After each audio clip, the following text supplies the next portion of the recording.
a city on its knees. When merchants offered Hazrat Uthman Ghani, may Allah be pleased with him, 10 times his cost for a caravan of food during a desperate famine, they thought he was a fool to refuse. But his reply about a better buyer would not only leave them stunned, it would become a timeless lesson in the divine economics promised in the Qur'an. This is the story of that incredible transaction, a real-life demonstration of God's formula for investment, where he says, "The example of those who spend their wealth in the way of God is like a seed of grain which grows 7 spikes. In each spike is 100 grains, and God multiplies his reward for whom he wills." Quran, chapter 2, verse 261.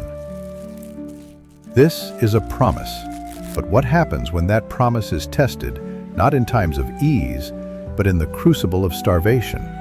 And what is the true measure of wealth when an entire city is gripped by famine, and one man holds the key to its survival?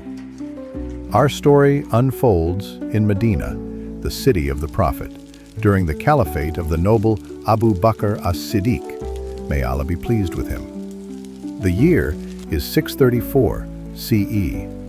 The grief over the passing of the Prophet Muhammad, peace and blessings be upon him, is still a raw, open wound in the heart of the community. The city itself, an oasis of faith, now faces a more tangible threat. The sky has become a curse of cloudless bronze. The relentless sun has scorched the date groves and baked the fields into cracked earth. The wells are receding, and the whispers of drought have grown into the roar of a full-blown famine. The communal treasury is empty. The markets are bare. The joyful cries of children have been replaced by the whimpers of hunger. The caliph, Abu Bakr, gathers the people in the Prophet's mosque, his face a mask of sorrow and profound reliance on God.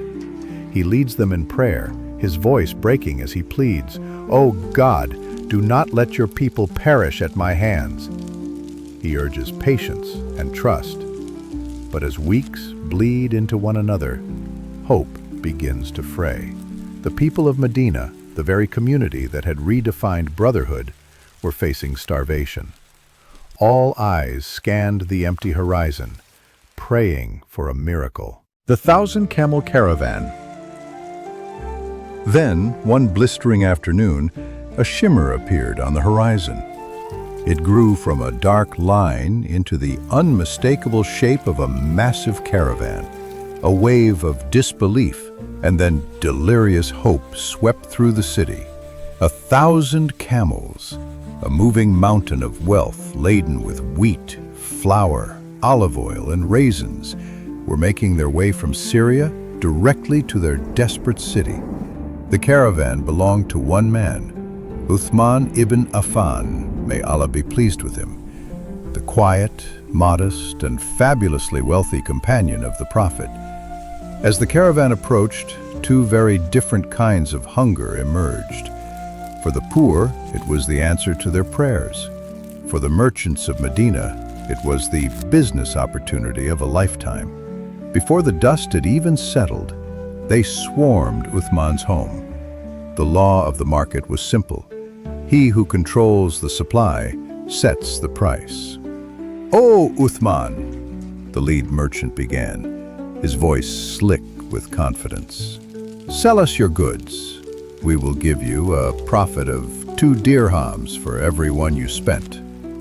Uthman, an island of calm in a sea of frantic energy, looked at him and replied, "I have another buyer, and he has offered me more."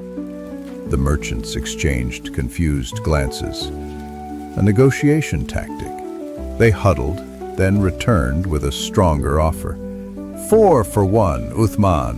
Surely no one can top that." Uthman's serene smile did not waver. "He has offered me more."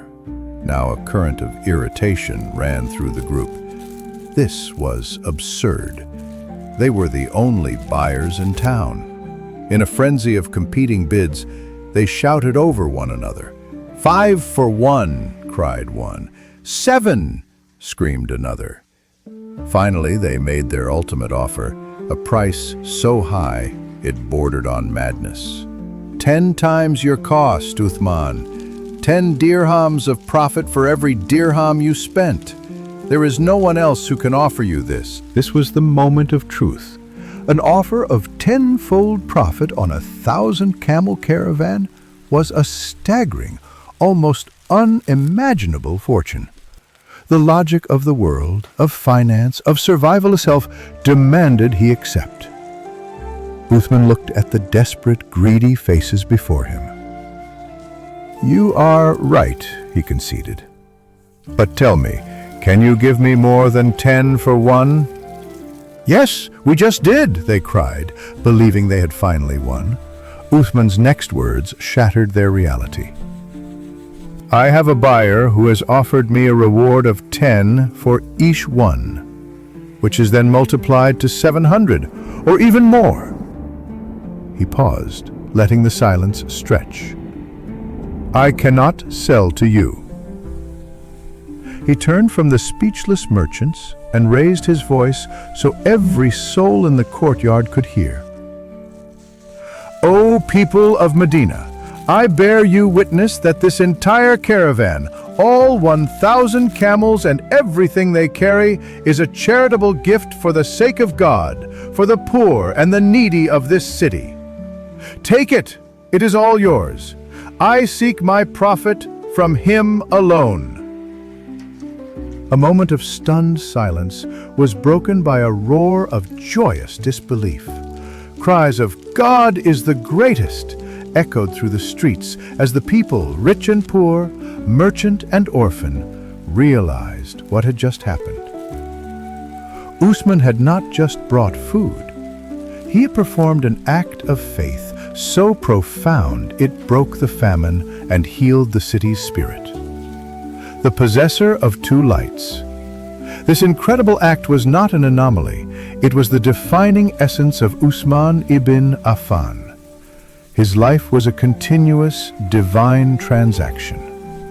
He was known as Dun Nurain, the possessor of 2 lights, an honor no other man held, for he was married to 2 daughters of the Prophet Muhammad. Peace and blessings be upon him. First Ruqayya, and then, after her death, Kulthum. This intimate connection to the Prophet's family meant he understood the spirit of Islam, not just its laws. His generosity was legendary and strategic. When the Muslims first arrived in Medina, they had to buy water from a well called Rumah, whose owner charged exorbitant prices.